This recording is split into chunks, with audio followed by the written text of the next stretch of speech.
Assalamu alaikum. Here's a picture of me with Tony Brown.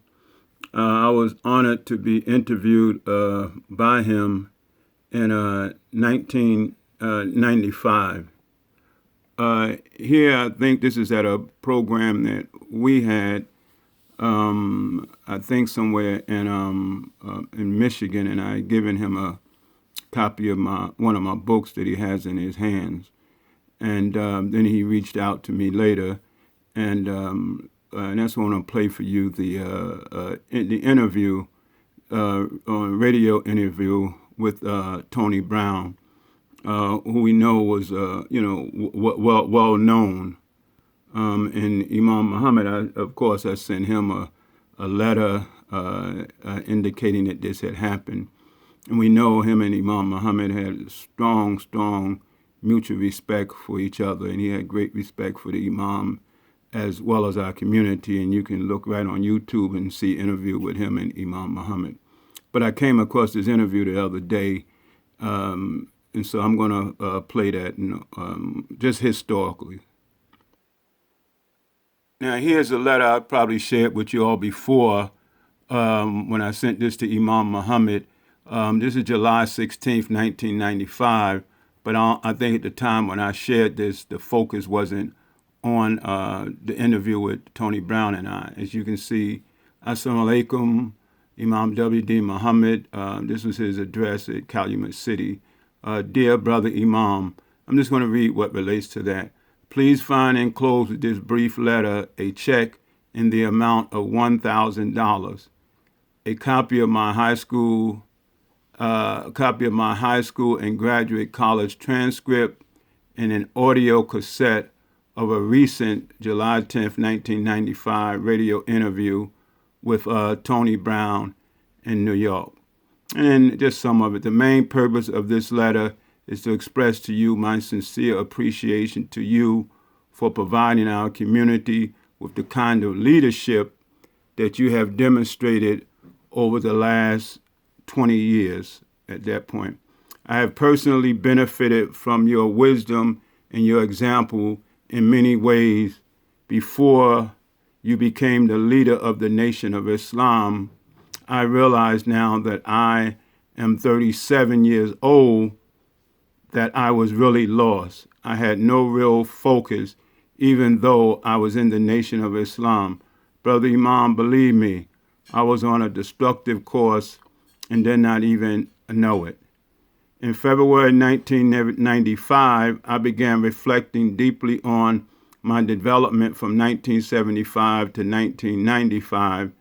In so doing, I decided to go back to my old high school in Newark and obtain a copy of my high school grades, transcripts, to see just what kind of educational focus I had before your leadership. And then I'll go on with that. But I've shared that with you before, but here, just focusing here on the interview with Tony Brown.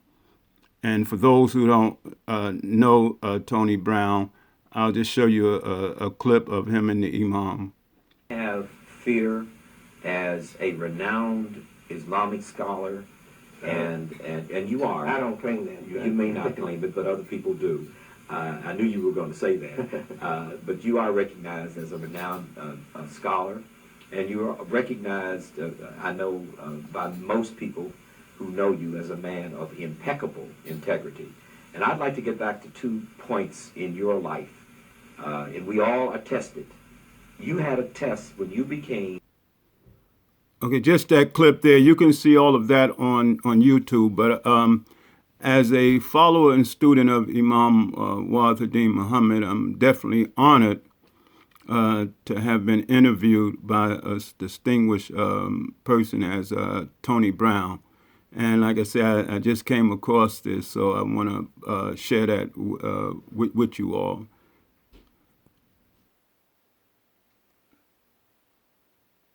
Listen to AM Radio, WLID, 1190, The Choice. Afrocentricity, Malcolm X and all Islam. Freemasonry, ancient Egypt and the Islamic destiny. The religion of Islam and the nation of Islam. What is the difference? All of these books, plus other books, were written by Mr. Mustafa El-Amin. Mr. Amin, welcome to WLIB, welcome to 1190 AM, welcome to 889-1190. Okay. Much for coming in. I was looking at your books, and I just finished one book. My God, you look like you got a library here. You've been writing books. It took me 2 years to write one of them. It's still not out. But I would like to get a little background on you. I know from reading your material that you've got a master's degree at Rutgers in special education, got a BA degree and so forth, and so you're a man who has spent some time in the classroom, and according to this, you've gone all over the place. I guess you've made the pilgrimage, Yes, haven't you? yes. And now, does that mean that that a part of your name is El-Hajj? Yes, yes, Mhm. yes, So you Haji. could, El-Hajji. So you would be referred to as El-Hajji Mustafa El-Amin, am I correct? Right, that's how they generally do it.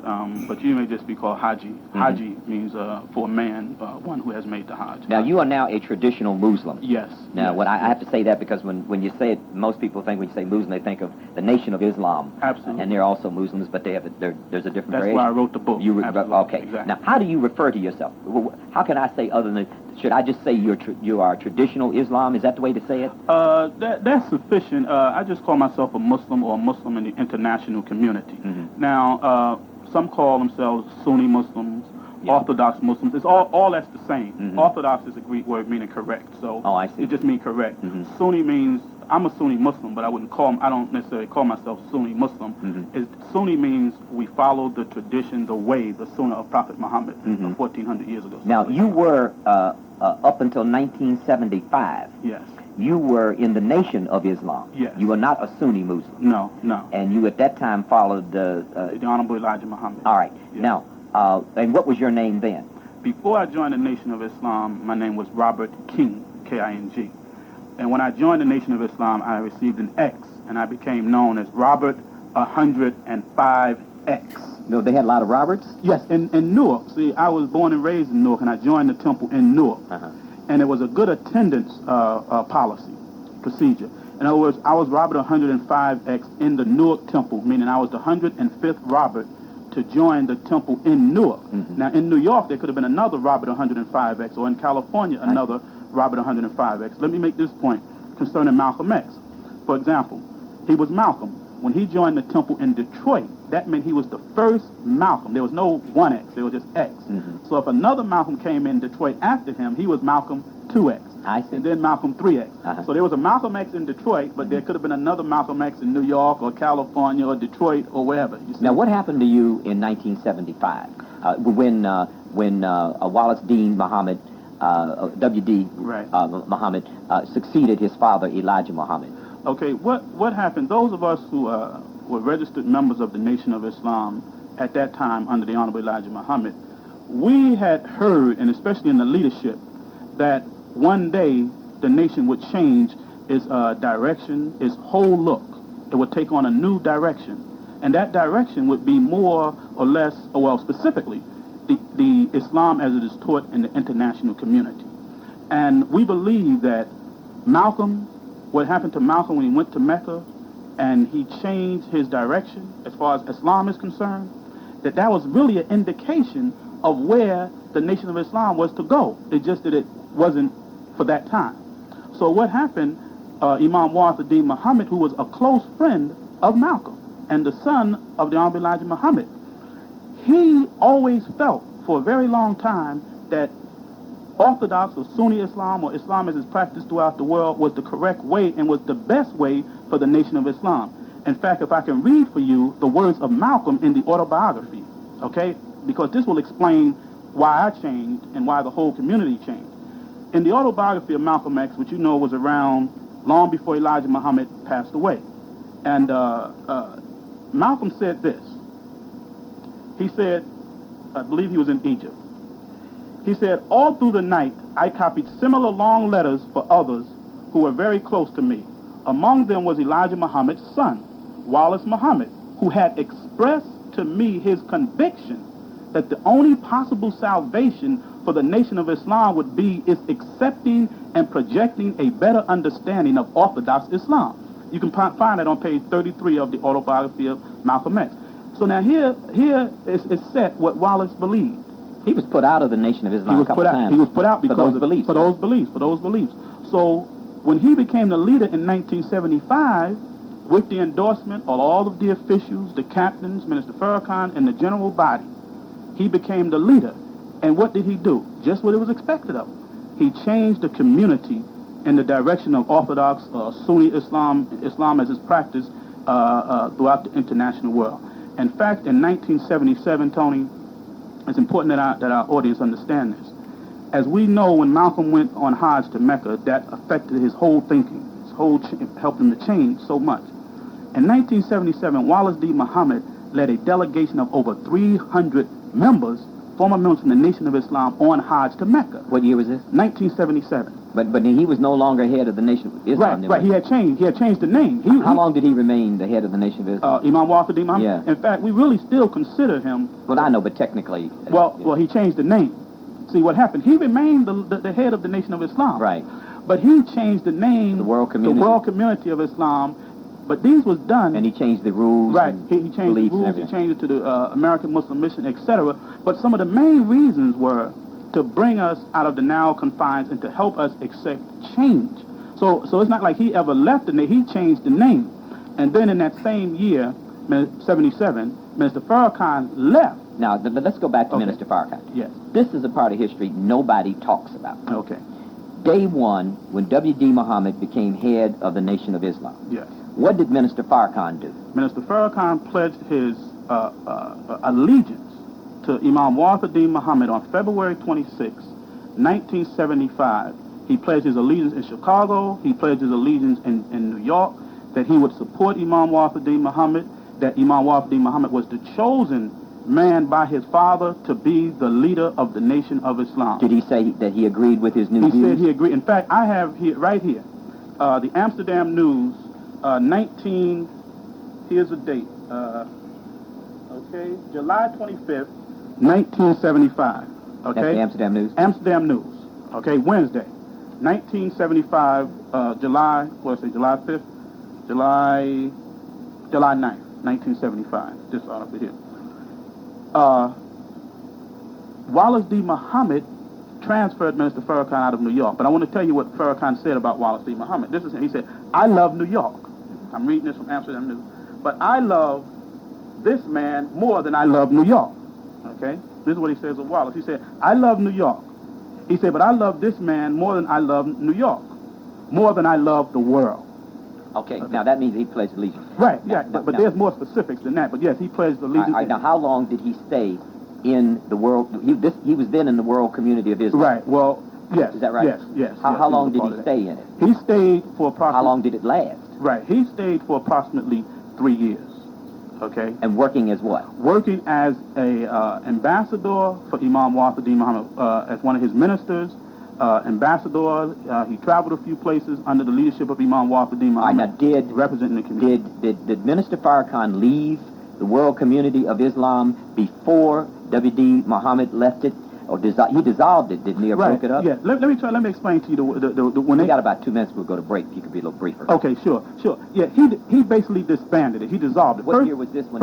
First thing you don't have to go to the papers. Just tell me. 1975. Yeah. In 1975, I have to say this because it was at Madison Square Garden where he made the first indication by letting white folks into the temple. All right. Now, but you say he took over in 75. Right. He took over, but he was moving fast. All right. But okay. Now, when did he? In June of 1975. He, at Madison Square Garden, he announced that he would let white people into the temple. So that was the beginning. Is that when he was disbanding the nation? That was the process. He was done over a period of time. Okay. All right, but I want to get... Now, how long did Minister Farrakhan stay with him? He stayed with him for approximately 3 years. He stayed when he changed it, when he allowed white people into the temple, when he said Elijah Muhammad is no longer... But wasn't there a period in which, after Minister Farrakhan left W.D. Muhammad's new organization, that he was not active at all? And I'm trying to get the period between when Minister Farrakhan left W.D. Muhammad's organization and when he reestablished the nation, the current Nation of Islam. I understand. Yes. When he left in 1977, he was kind of quiet, but he was still giving lectures, but he wasn't getting attention. But he was not with... Imam Wallace. So he left in 77. Right, around 77. So he stayed with him for 2 years. Right, 2 years, later part of 77. Then, how long was he on his own before he reestablished the Nation of Islam? Really, the first time Jesse Jackson ran for presidency. That's when he became popular. See, That was in 84. Right. So you have to remember, Mr. Farrakhan No, was... I understand. I'm trying to get his philosophy. Right. Okay. I don't want to get just Jackson. Yes. But Right. I want to get the philosophy straight. Yes. And so he was with W.D. Muhammad until 77. Right. Mm-hmm. Then he went on his own. Did he change his philosophy after he left? He went back to the old teacher. He changed it back to the old teacher. Right. And then when did he formally reestablish the Nation of Islam? Well, it was during that time he was when he left, he began right away. To reorganize. Right, so there was a 2-year period right, in which he did. Okay, this is Tony Brown on WLIB. I'm talking with Mr. Mustafa El-Amin, who has written 3 books, and one of which is The Religion of Islam and the Nation of Islam. What is the difference? That's what we're talking about. We're going to go to the phones in a minute and let you ask this expert questions. We'll be right back after these messages. WLIB. I'm here with author Mustafa El-Amin. Mr. Amin, we were talking about the years in which Minister Farrakhan, between when the W.D. Muhammad took over the old Nation of Islam, and between that period when Minister Farrakhan founded what is now called the Nation of Islam, and you were finishing a point. I had to interrupt you. Well, one point I want to make, which is just a little slightly different, is in between that time when Mr. Farrakhan says he says that he had went to sleep. What does that mean? Well, in their language, what they're saying is the time that he followed W.D. Muhammad was a time of death, was a time of sleep, and a time of hypocrisy. That he had fallen asleep by accepting Imam W.D. Muhammad's leadership and his teachings and his direction, and that some person woke him up, and waking him up meaning bringing him back to the old teachings of the Nation of Islam. So at that time he went back and reestablished what we call the Nation. Yes. Now let us move on to the difference. What is, because a man called earlier and he was a scholar in these matters. I am not. And he was trying to explain to me the difference between the religion of Islam and the Nation of Islam, which is the title of one of your books. Yes. Yes. Yes. And if anyone wants to purchase this book, they can call area code 201-434-1939. And what is that number? And I'll write it down. Area code 201-434-1939. Or you can pick it up at any of your local bookstores. All right. And you got several books here. Yes. Yes. And Mustafa El-Amin, E-L-A-M-I-N. Right. If they don't remember the name of the book. Now go ahead. I'm sorry I interrupted you. Yes. Well, the basic difference. Yes. There are major differences. The major difference is around the theology, the belief in God. The Nation of Islam believes that God is a man, always was a man, and always will be a man, a physical flesh and blood man. And they believe that man, which you can find on the back of their paper, the final call, inside the back under what Muslims believe, that man is W.D. Farad. And it says, we believe that Allah, God, appeared in the person of Master W.F. Muhammad, July 30th, the long-awaited Messiah of the Christians and the Mahdi of the Muslims. Now, Islam does not teach that God is a man. It teaches that God is neither male nor female, that he created male and female. He created everything in this universe, and God is unique. It's more of a spiritual concept, if you will. So it's mainly around the theology that, in fact, in Islam, to associate God with God, to say God is a man, is the worst sin that you can commit. So theirs is mainly around the belief in God, whether God is a man or other than a man. There are some other major differences that the community must be aware of, and that is this. As with most religions, we believe in life after death. That, Tony, whatever you do in this life, you're going to have to pay for that. Either you pay a portion in this life, but the major portion in the next life, and the hereafter. The Nation of Islam does not believe in that. It believes that, and you will find this in my book, that when you die, which is a total contradiction to Islam. That's in essence of Islam, to believe in life after death. That if I do something evil, then I'm going to have to pay up. I may get away with it on this physical earth, but I have to pay up. In fact, you will find it in the final call and under what Muslims believe. This is very important. They say what Muslims believe. It should be what the Nation of Islam believes. Because the Nation of Islam believes, here as I read, it says, we believe in the resurrection of the dead, not in physical resurrection. This is the Nation of Islam teaching. Whereas Muslims believe that God can resurrect you up to your fingertip. That's what the Quran says. He can resurrect you physically, mentally, or spiritually. So all they believe in is in a mental resurrection. That has nothing to do with Islam. How did you go from a member of the Nation Islam? Did the W.D. Muhammad's teachings, when you were in 1975, Did these teachings come as a shock to you? Were you accepting of these philosophical changes? Were you resentful of them? And how did you get from there to the beliefs that you now share, the traditional Orthodox Islamic beliefs? Well, I'll be honest with you, Tony. It was because of Imam Wahiduddin Muhammad's abilities, but the fact that the majority, in fact, all of the ministers and captains went along with it, including Minister Farrakhan. Went along with it? What is it? With the changes that Wahiduddin Muhammad brought about and said, we're going in the way. For example, one of the first things he said was, W.D. Farad is not God. Everybody went with that. What about white people? He said white people can come into the temple. That was done in 6 months. Meaning that they were not devils? He said they are not devils. They're human. There's white Muslims, black Muslims, brown Muslims. They're all kind of Muslims. So they can come into the temple, okay? When he did that, and the ministers and everybody was teaching this too, you know, so it didn't miss a step. And then when Elijah died, and the way they endorsed Wahiduddin Muhammad, that had a strong impact on holding the body together. And I was a young man. I was about 17 years old. So, and I was in the nation about 3 years before then, so I wasn't so locked in. Did you join, basically, and I've talked to a lot of, Sure. Men and women like yourself who went from the Nation of Islam to the Orthodox Islam, and I've never gotten a satisfactory answer to this question. If you had bought in, did you buy into the Nation of Islam because of the good feeling you had about being black and the self-help economic programs and the unity, or did you buy in philosophically because you believe whites were the devil, philosophically because you believe that a man was God? What was your motivation for becoming a member of the Nation of Islam, which will answer my next question, won't it? And that is whether or not you were shocked when you then were asked to move to a different, very radical philosophical approach. Well, what affected me and perhaps many others was its discipline, its sense of order, its sense of discipline. And for me, when I was in Newark, they were just so strong and so overbearing that when I was in high school, and Minister James at that time came and gave a presentation, and the orderliness of it, the discipline is what attracted me initially. Not the philosophy. All right, Tony Brown on WLIB with author Mustafa El-Amin. 3 books. We'll be back right after the news. WLIB. I'm here with the author of, do you have 3 books or more books? Well, I really have 6 books. 6 books, okay. Well, I got 3 in front of me. Afrocentricity, Malcolm X and Al-Islam, Freemasonry, Ancient Egypt, and the Islamic Destiny. And the book we're concentrating on, I guess more than anything else, the Religion of Islam and the Nation of Islam. What is the difference? I'd like for you to make a couple more points on that question, what is the difference, and then we're going to go to the phones, phones, and let the audience talk with you. Yes, again, it is important that our audience understand other areas of differences. For example, as with most religions, we believe that the Day of Judgment can be brought on by God, the Creator, by saying, be and it is.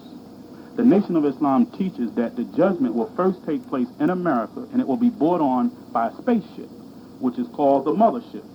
And this Mothership has 1,500 small ships.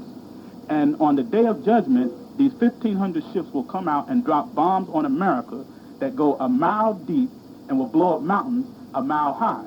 And in the meantime, the black people will be taken out of the atmosphere of America while America burnt and was destroyed.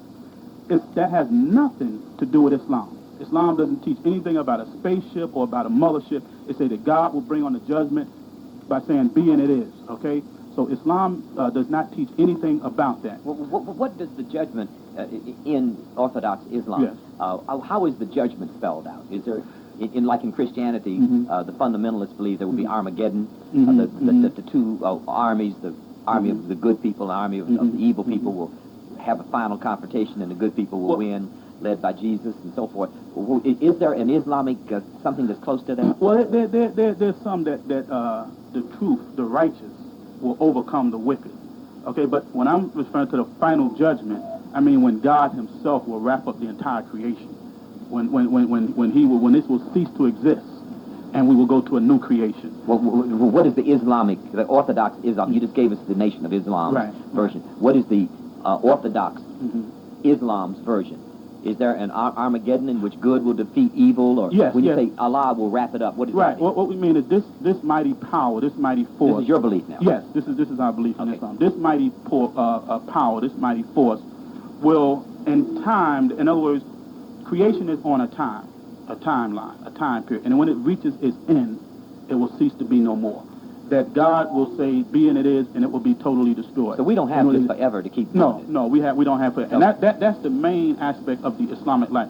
Islam do believe that truth will prevail over falsehood in this creation, but it doesn't believe that there will be a time when there will be no bad people on the earth.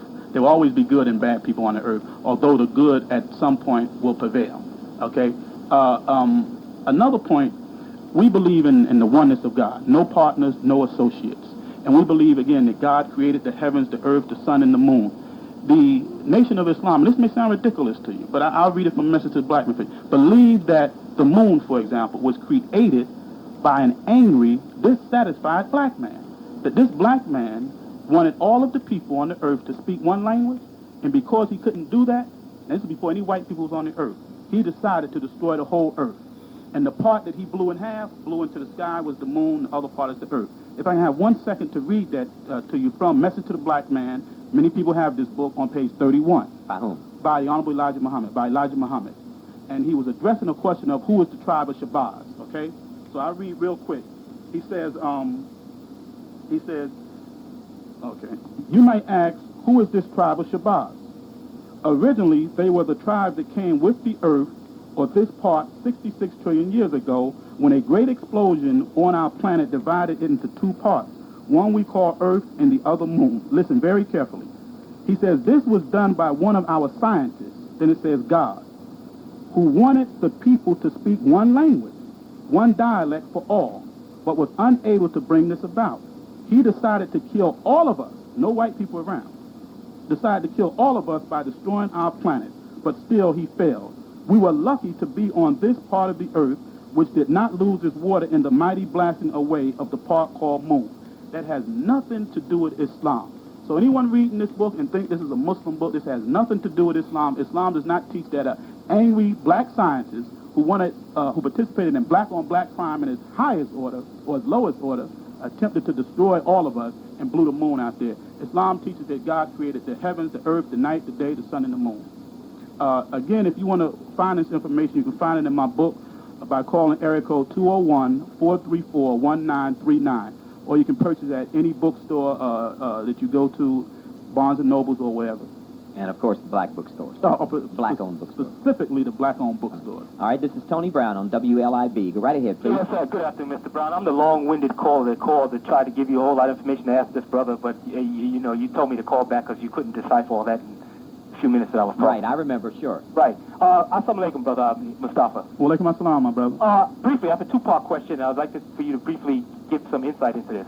Number one, I've heard that before he died, the Honorable Elijah Muhammad was ill, and some of the officials in the Nation of Islam at that time bought a tape that they heard of Imam Wafa, as you said earlier, he had been separated from the community, that he had been speaking on the radio somewhere and was expressing new insights into religion that wasn't in line with the traditional parlance of the Nation of Islam. And they thought that by taking this tape back to the Honorable Elijah Muhammad, who was ill at the time, this would prove that Wallace was a hypocrite, that he was going off base, et cetera, et cetera, et cetera. And while he was ill, when he heard this, he got excited and said, whew, that boy's got it. And he can take this message anywhere in my community and teach it. And he also said something similar to this. I wish that I could be the man that Wallace is with this new insight. And the other part of the question is, in the language of the Nation of Islam... That's a question? Yes. I want him to verify that. Okay. We got a lot of calls now. Give us the question now. Okay, I want you to verify that and elaborate that. And one last thing. In the Nation of Islam and in Christianity, I used to hear them teach something about that the Savior came like a thief in the night. Can you tell how that's not Islamic and tell me exactly what that's talking about? All right, go right ahead. Okay, yes. The first part of your question, I've heard that too. I didn't hear the tape that was brought to his father. That's speculation, isn't it? Right, but no, it's not because, it's actual. Some people have the tape. But let me say this for those of you and who really admire Minister Farrakhan.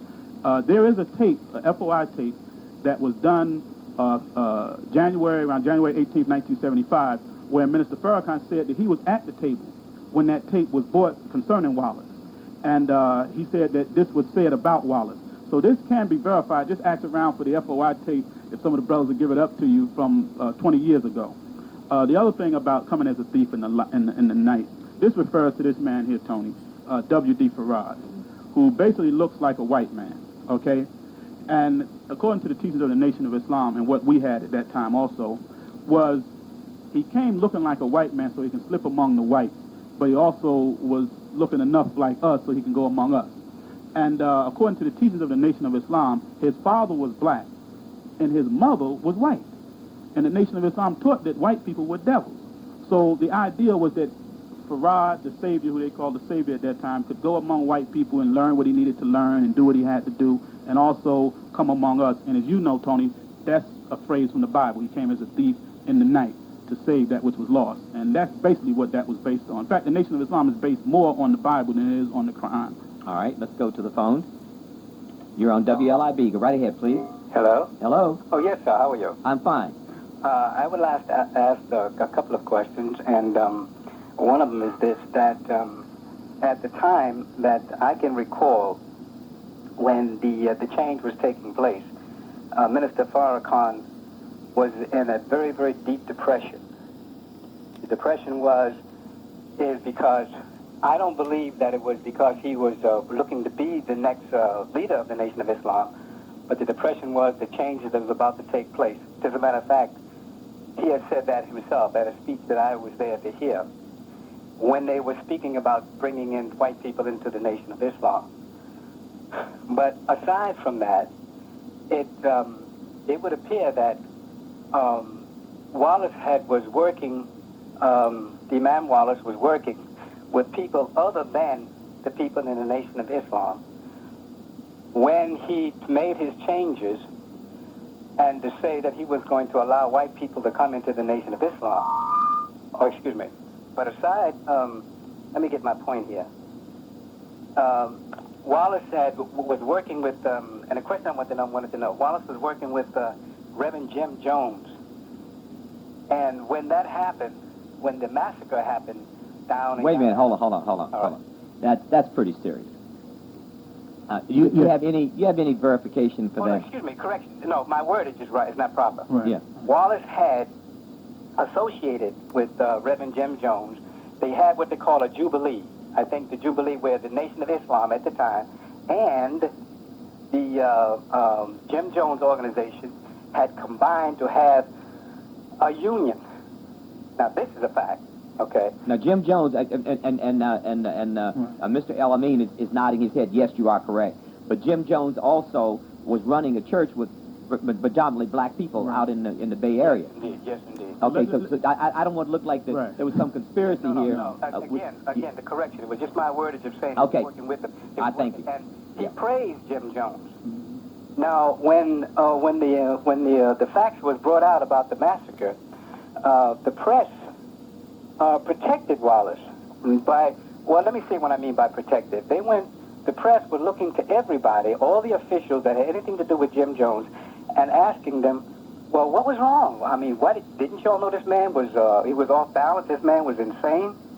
And they even went to Rosalind Carter, because Rosalind Carter had given him an award, and said, didn't you know what this man was all about, or did you have a hint?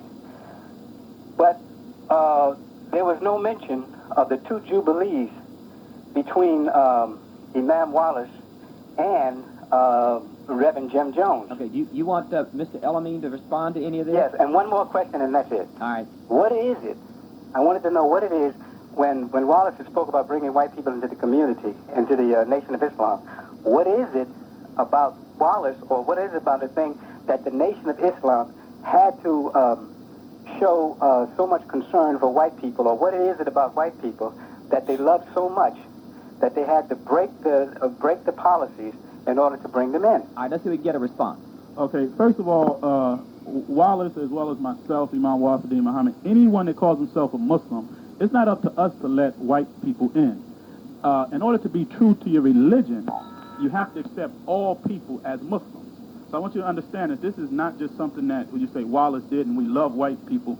If you are a Muslim, then it's an international brotherhood. There's Muslims in Europe, there's Muslims in Africa, there's Muslims all over the earth. There's 1 billion Muslims. So if you're going to be true to the label, if we call ourselves Muslims and you're true to the label, then you have to embrace all people who call themselves Muslims and allow the opportunity for any person to become a Muslim, unlike the Nation of Islam. But let me say something about the Nation of Islam on that point, though. The Nation of Islam has contradictions. On one end, it says the white man is the devil, but if you read the Yaqub story, it tells you that the black man created the white man, taught him how to lie, taught him how to steal, taught him how to kill the black man.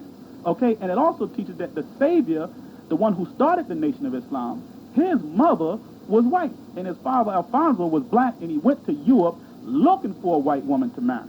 So let's be clear about that. On the surface, the Nation of Islam presents one thing, but if you study its teachings, brother, you will see that in many cases, the black man's role is played down in a very serious way. So again, Imam Wasif... We have about a minute. Sir, are you still there? Okay. No, I guess he's gone.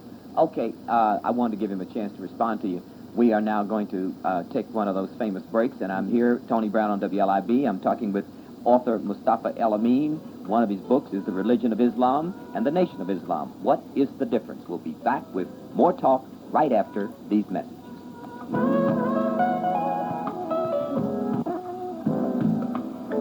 Tony Brown on WLIB. I am here with author of The Religion of Islam and the Nation of Islam. What is the difference? That's the title. And the author's name is Mustafa El-Amin. And we have a lot of people on the line. You're on WLIB. Go right ahead, please. Yes, I'd like to ask Mr. Mustafa, do the name Allah apply to other than man? Does the name Allah apply to other than man? Allah is a name that the proper name, we believe, of God. It only can... Okay, here's my point. I'm a follower of the Honorable Elijah Muhammad. I want to deal with the theology from the Holy Quran point of view. Okay. Because everything that the Honorable Elijah Muhammad taught was right and exact. Okay, the name Allah do not apply to anything in nature or in the universe other than a man. Okay?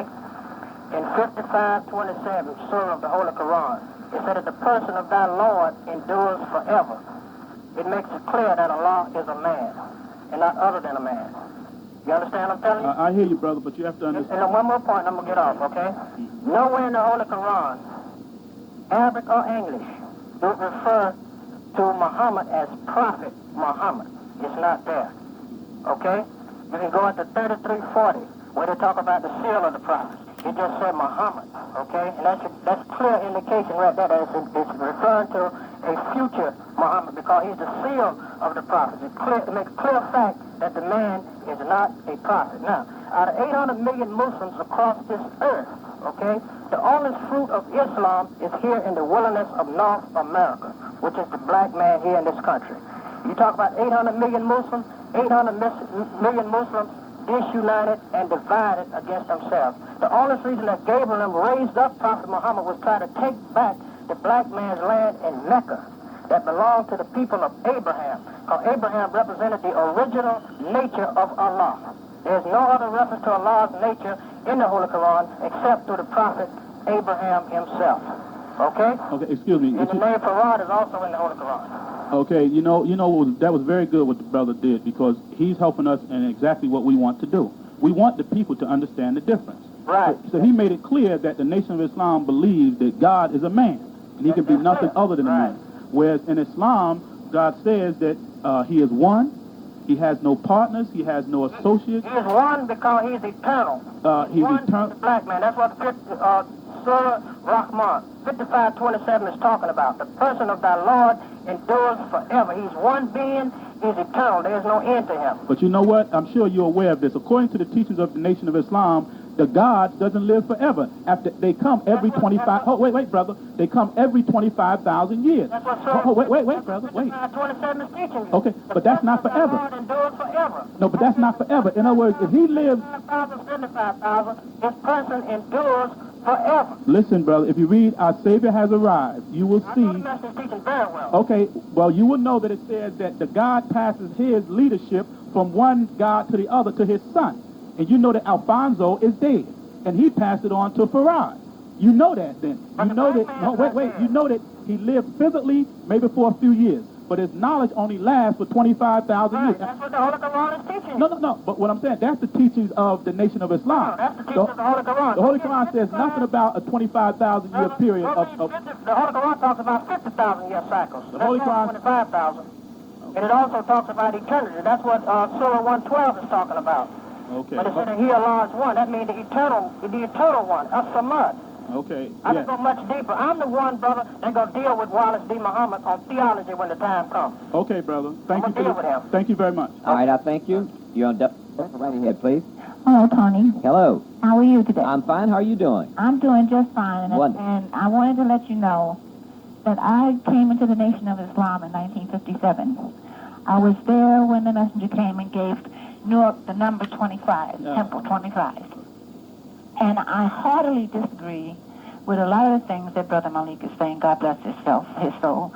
He is like most people are with religion. Who is Brother Malik? The man who just called in?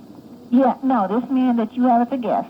Oh, He's doing the same thing that most Christians do. His name is They're Mustafa. dissecting a religion and polarizing it, not according to what's written, but according to what analysis, what they have, how they interpret it. Everything has become an interpretation these days now on Islam, because suddenly Islam is rising again. But the Nation of Islam, one of the things that we were taught that in order to replace what we had and been born with, which was Christianity or whatever other religion, we had to be removed and replaced by something else. And when I came in, and I knew Wallace, the messenger's son, I knew him and I knew him well. And I knew his disagreements, some of his disagreements with his father. Now, I was one of the first visitors in Newark to drop my dresses and cover my head. But I want to say this to this brother. Write your books, because we need all the history we can get. Write your books, but don't write them with the attitude that they can't be challenged. Oh, you're absolutely right, sister. Excuse me. That they can't be challenged, because they can.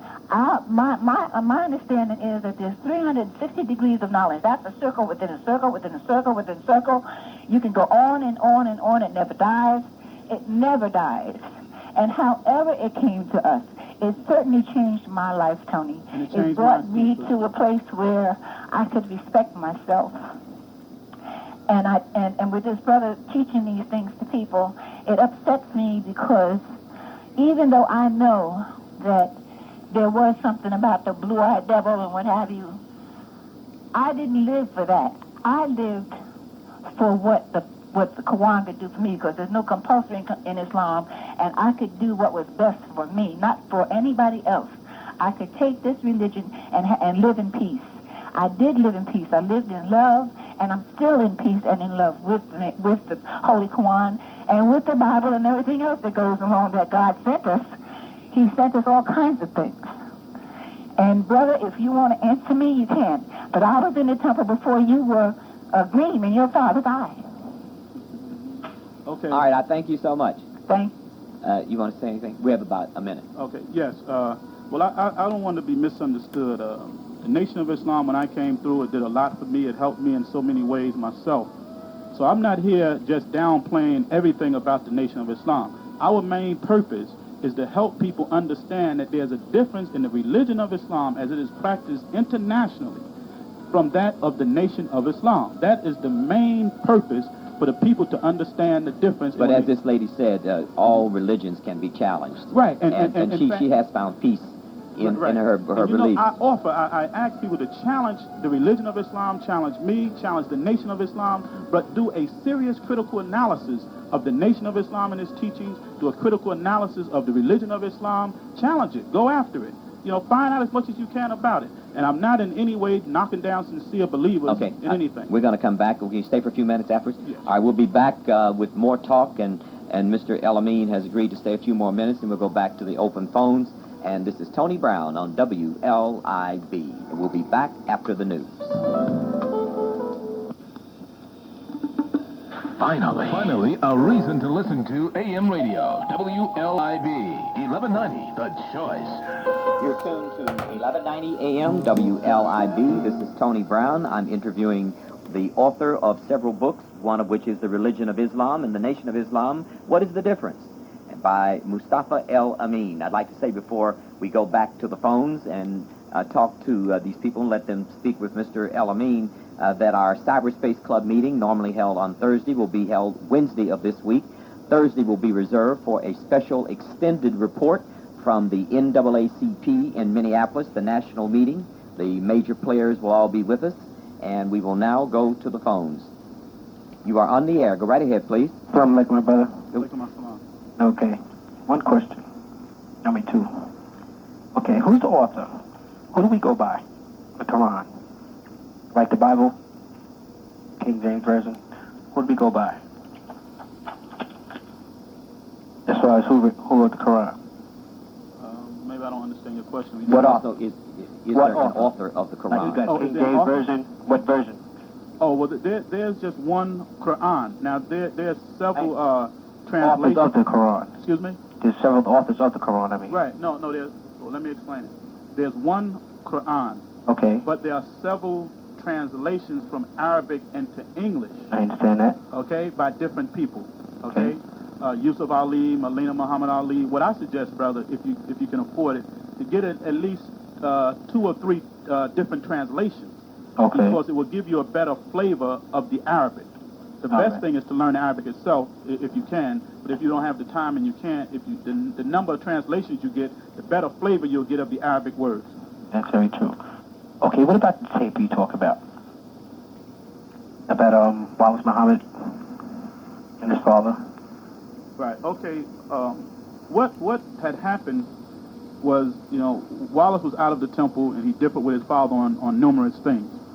And there are people who, well, specifically on the theology, the concept of God, but there were people who did him the same way they did Malcolm.